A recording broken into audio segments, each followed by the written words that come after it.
In the United States, a civil war has taken over the country. Texas and California have seceded and formed the WF or Western Forces Militia, while Florida has created its own alliance.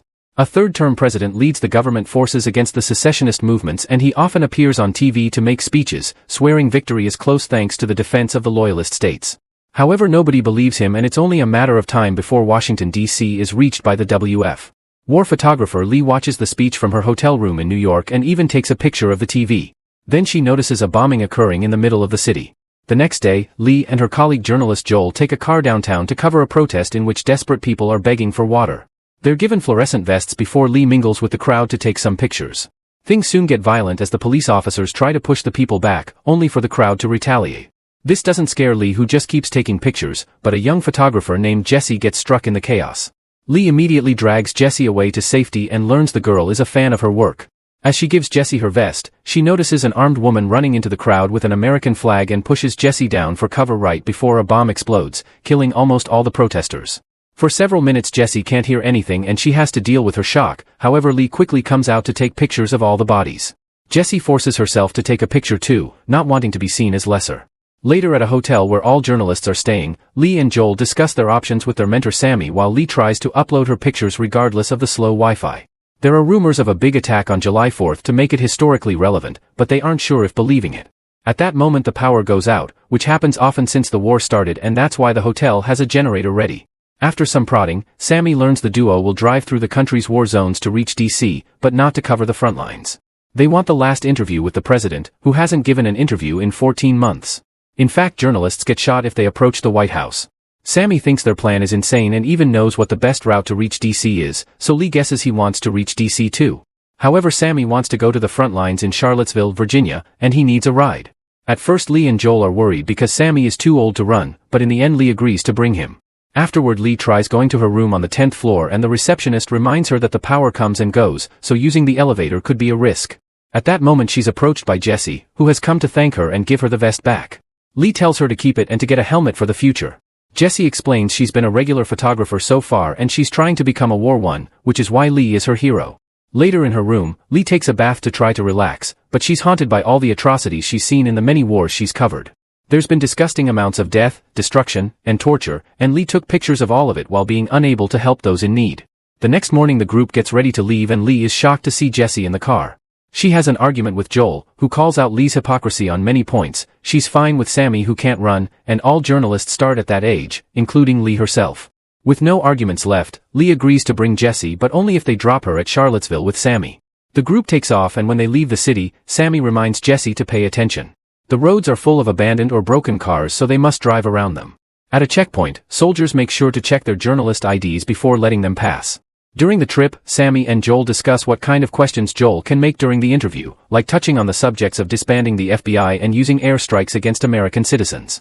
Eventually they find a gas station guarded by 3 armed guys. They really need the fuel, so they risk stopping. At first the men don't want to share, but they quickly change their mind when Lee offers to pay extra and in Canadian currency. While they fill the tank, Jessie notices something in the distance and goes to check while one of the men follow her. Lee gets worried and follows them as well. To Jessie's disgust, she discovers 2 men hanged by their wrists after being severely tortured. The gunman explains they were looters and his group has been arguing over what to do with them for days, since they're still alive. He gives Jessie the power to choose, but she freezes. To distract the guy, Lee makes him pose with the looters and takes a few pictures. Later, when the group is back on the road, Jessie complains that she didn't take a single photo and wonders if she should have helped. The others explain this is the journalist life, so she must get used to it because it'll get much worse later. Jessie can't help to cry but promises to be braver in the future. As the group continues to travel, they hear more empty speeches from the president on the radio and watch the destruction that surrounds them. There are bodies everywhere, but something else catches Lee's attention and she makes Joel stop the car. Then Lee takes Jessie to a fallen helicopter so she can take some interesting pictures. While doing so, Jessie apologizes for being a burden and explains her old-style camera used to belong to her dad. He's currently hiding in his farm pretending nothing is happening, which bothers her. Jessie wonders if Lee would photograph her if she ever got shot, but Lee lets her reach her own conclusions. In the evening, the group stops to rest. While watching gunfire in the distance, Lee comments on how she used to cover wars as a way to send home some warnings, yet now the violence is right there around the corner. Sammy realizes she's losing faith in the power of journalism and that's why she's being hard on Jessie. Meanwhile, Joel tells Jessie it's normal if she's unable to sleep after what she saw and offers his comfort if she needs it. That night they sleep outside like campers. The next day they go to the area with the gunfire they saw last night. Lee and Jessie take tons of pictures as two groups continue to fire at each other with a guy stuck in the middle. A team throws out a smoke grenade to offer some cover, however as soon as the guy tries to run he gets shot and his bleeding gets captured on camera.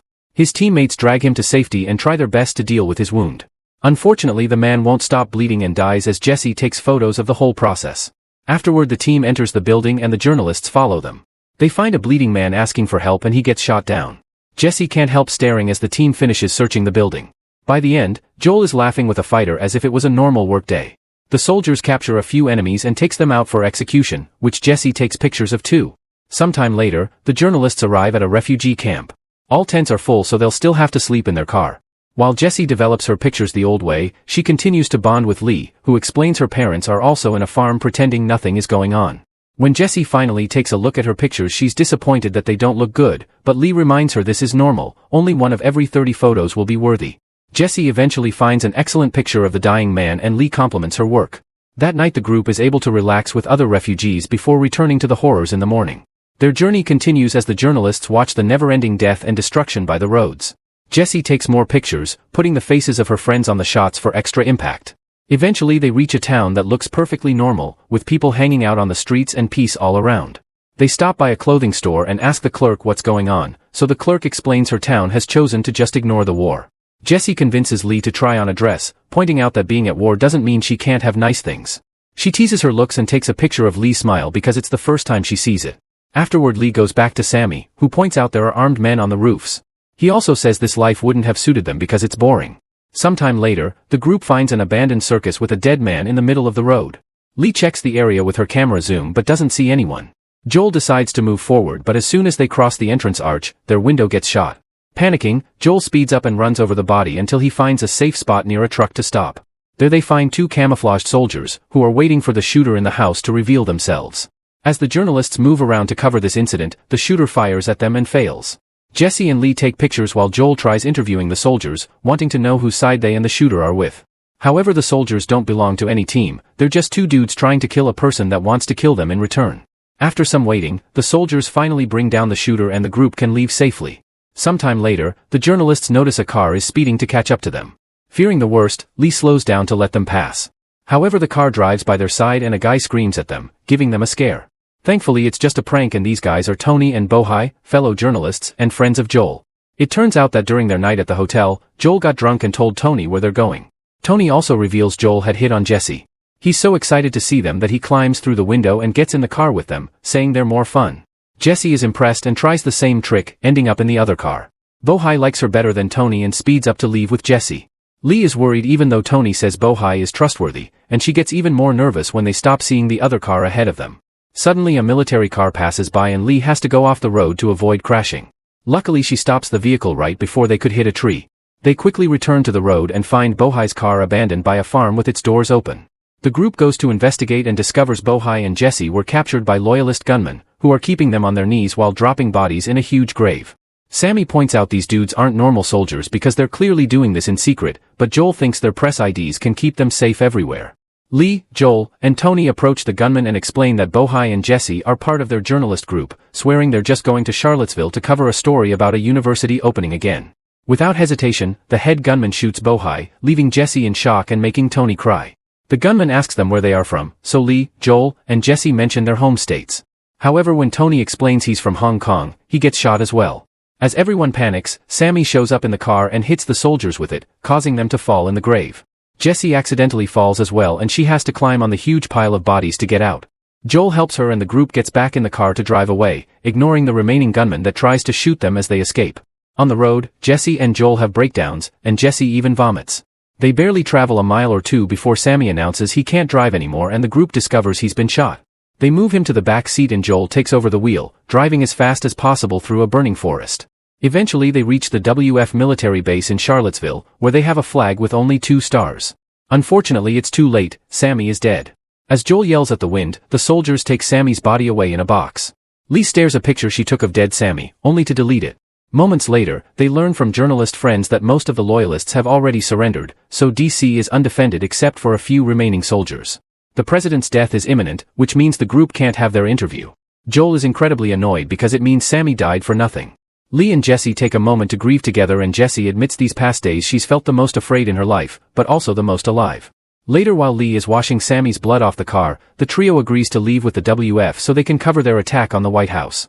Most of the loyalists may be surrendered, but there are still enough of them to keep the fight on the streets.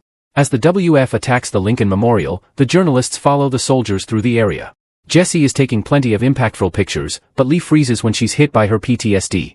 Joel makes her snap out of it when a tank and a helicopter clean the way on the streets, allowing them to keep moving.